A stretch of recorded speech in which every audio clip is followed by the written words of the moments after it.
So when you're trying to bring so much solidarity, why does that bring so much conflict? There's so much resistance when you're trying to bring different groups of people together outside of just the black race. Well, first of all, there's no such thing as black race. That's an ethnic group, that's a cultural identity, but there's only one race on the planet, that's the human race. No disrespect intended. And are you referring to flack that I'm receiving from our own people? From our own people, what people are saying online, interviews that I've seen you in, and you've addressed these situations. So I'm curious, again, just why do you think it brings so much, I guess, conflict or resistance? Well, I guess from our own people, we are terminally ill with Willie Lynch syndrome. It's like a cancer or AIDS, something that lives in us and plagues us and destroys us. And the cure is right in front of us, but we ignore it to keep suffering and to keep inflicting the suffering on one another. That's how strong that programming is, you know?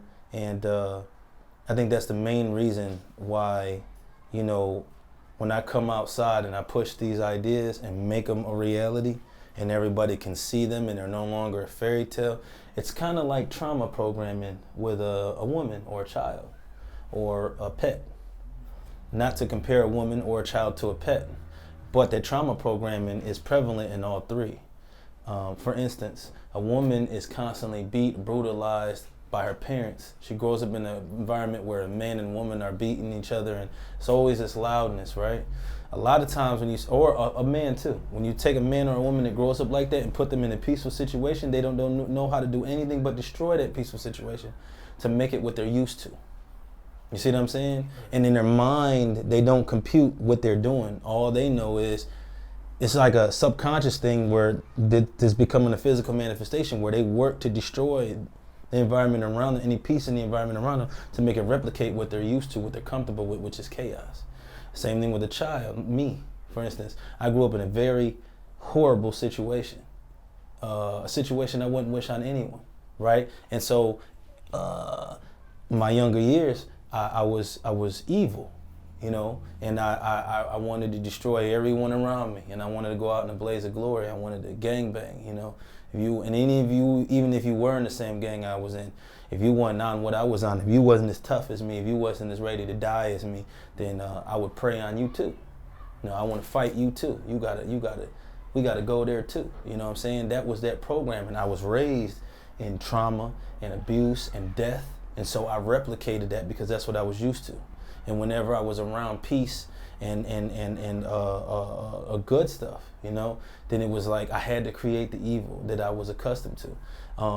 Similarly with a cat or a dog that you can get from a shelter. You know, some of them are so traumatized.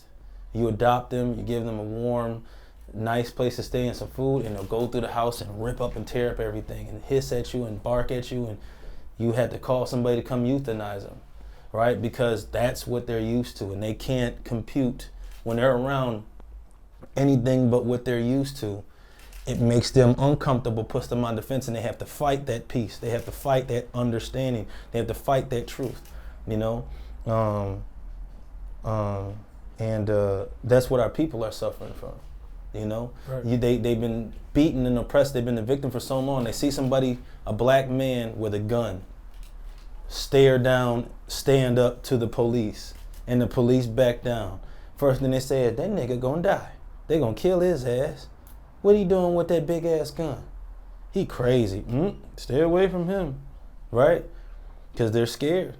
And what they're used to is being victims. And anything outside of what the norm is evil. Men fear and demonize what they don't understand. When I say men, I mean mankind. Right. So I hope I answered your question.